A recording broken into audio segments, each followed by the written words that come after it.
Smiles and celebrations all round for Gregor Townsend and Murrayfield. It's finished at Murrayfield. Scotland 50, France 40. It was obviously a brilliant day for our supporters. Great rugby game. You know, the second half, that third quarter, shows us at our best. And it's not just the rugby we played, the mindset to keep attacking.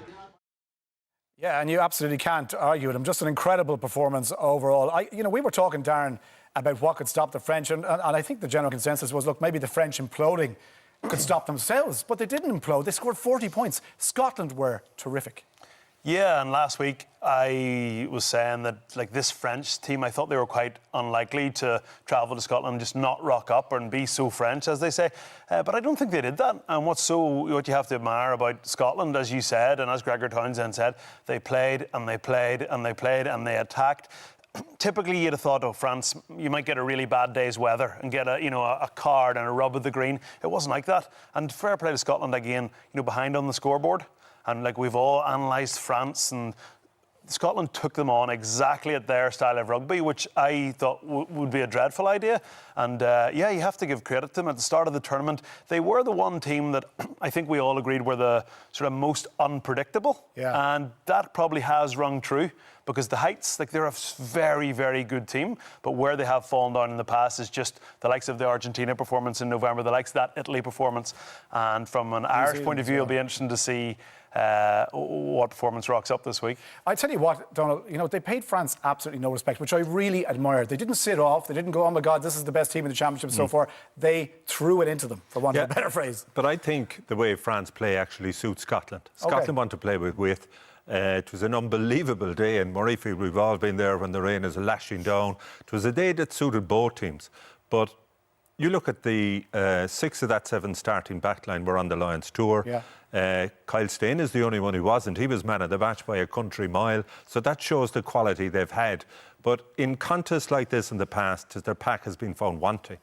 But even there, I mean, they had the dominant scrum.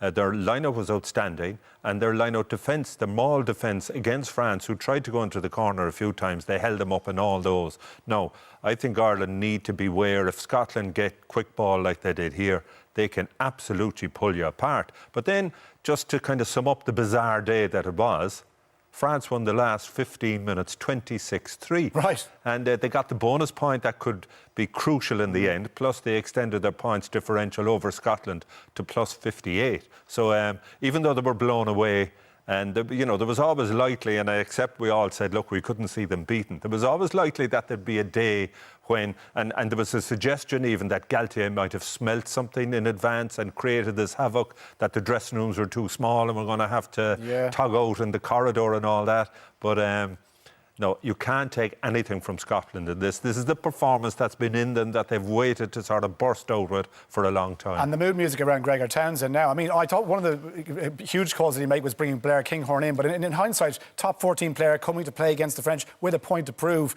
He got everything right on the day, Bert. Yeah, look, Scotland were brilliant, but I don't think you can say that France didn't implode just because they scored 40 points. Right. They conceded 50. Okay, that's not... That is an implosion. Yeah, it is an implosion, right? So, yeah, and like... I accept that.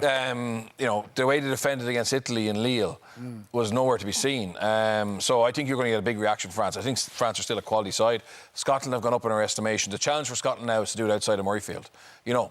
Rome and Cardiff, bang average.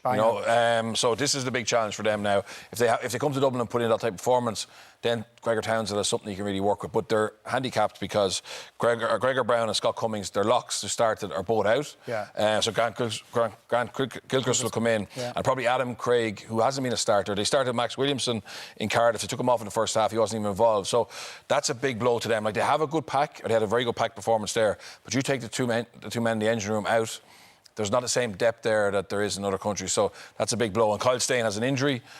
They need him fit as well. They do. I mean, and look, the record in Ireland, in Dublin, Darren, isn't good. I wondered, is that motivation, or is that, oh God, we have to go here again where we haven't won in how long? Yeah. you have to think it's a bit of both. I think from an Irish point of view, definitely, we said at the start of the championship, it concerns me how many times Ireland have beaten Scotland in a row, because Scotland have just not performed against Ireland, and that will end. There will come a day where they just rock up and absolutely play their best, and if they play anything like how they played on Saturday, it could be a difficult day for Ireland. Absolutely.